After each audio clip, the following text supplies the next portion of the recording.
So, what are the rules regarding Sujud Al-Tilawah? Wah! See, it's people like this that my heart bleeds for.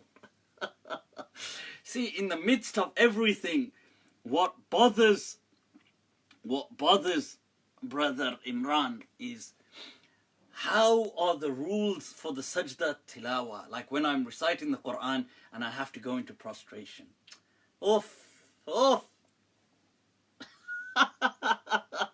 You know, Pakistanis have this where they kind of go overdo it with the actions and they go.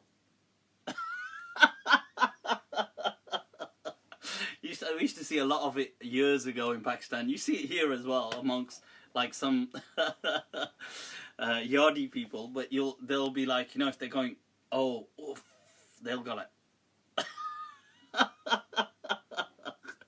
Right, so Sajdatul Tilawah. Well, basically, there are certain prostrations in the Quran that are deemed kind of necessary, as in one should do them unless there's some preventative factor.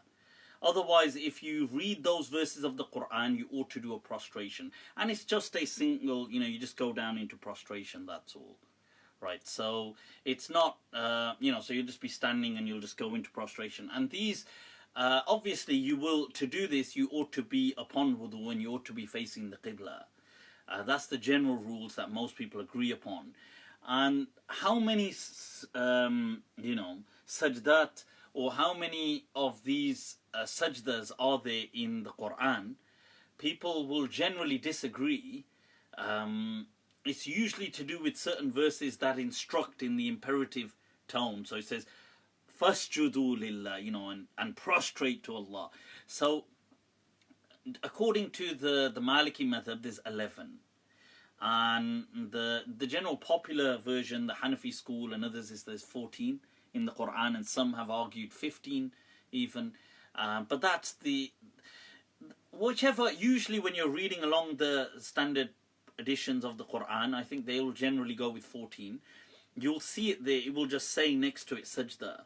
And you can just do, and they'll usually underline it, and you can just do a prostration. I mean, don't, it's no, you know, it's nothing to kind of really get lost in the technicalities of saying, well, is this a sajda, isn't it a sajda?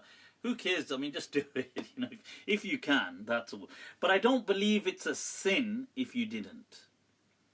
And there are many narrations to support that when people didn't. Like, so when, for example, Sayyidina Umar radiallahu anh, during a khutbah, a speech, read one of the verses, and on one occasion he did get off and do sajda, but on other occasions he didn't, he just carried on. But yeah. And Sajdatul Shukr is a different form. Sajdatul Shukr is a sajda, a prostration of gratitude.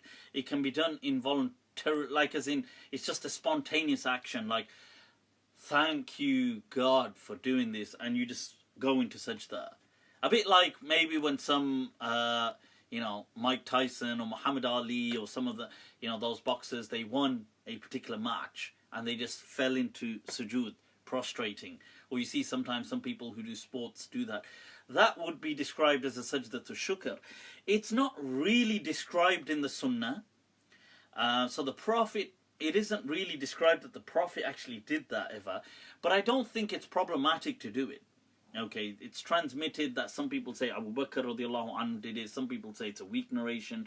Either ways, and I know the Malikiya sometimes say, oh, you know, maybe we shouldn't do Sujud al-Shukr because the Prophet never taught it. But I would say if a person did it, it's not a big deal, you know, fine, it's just an expressive act. That's all. Cool.